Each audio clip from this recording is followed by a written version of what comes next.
of varieties of dates grown all around the world. One of those places is Central Australia. This is Tamara Farm, located about an hour south of Alice Springs, perched almost on the edge of the Simpson Desert. I'm visiting Ella, Chris and Ben, a group of new farmers who've recently taken on the challenge of managing this place. How big is this plantation? Well, the plantation itself is about 6 hectares.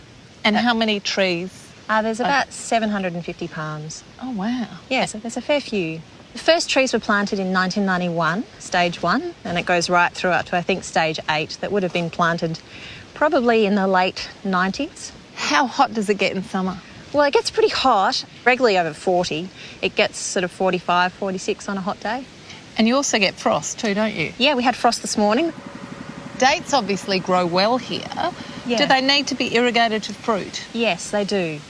So in summer, we put about 300 litres per tree per day on the trees. So they need quite a lot of water if you want to get a crop.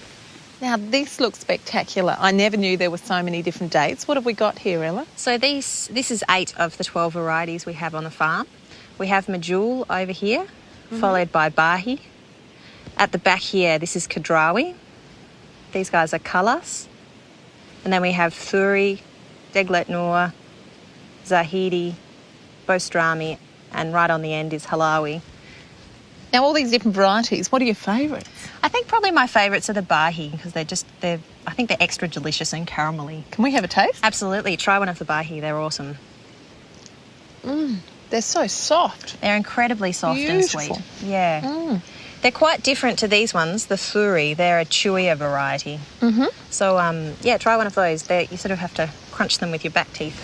A bit harder, but they'll taste great. Oh, yum. What maintenance is needed to keep these date palms healthy? Well, an annual prune is good to de-thorn all the new growth so we can actually go into the palm to do our work.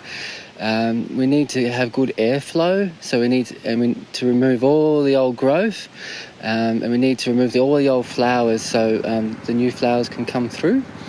That's the main thing. Chris, what's your favourite activity to do on the farm? One of my favourite ones is the mulching. The mulch acts as a big sponge. It absorbs the water as well, and it slowly releases that into the soil, and it stops the water blowing away with the freeze that we constantly get through here.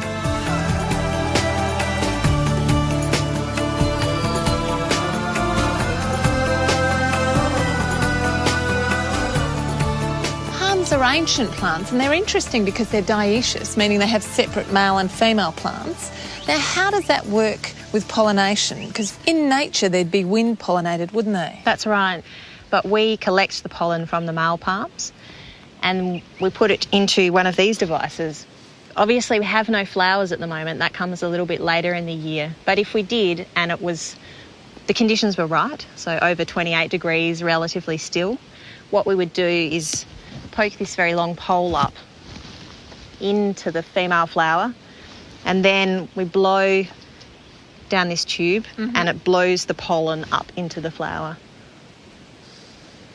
So you do that for every bunch of flowers? Every flower, yeah. Wow. And it has to be at just the right time. If you do it too early or too late, then the flowers won't set and you won't get good fruit.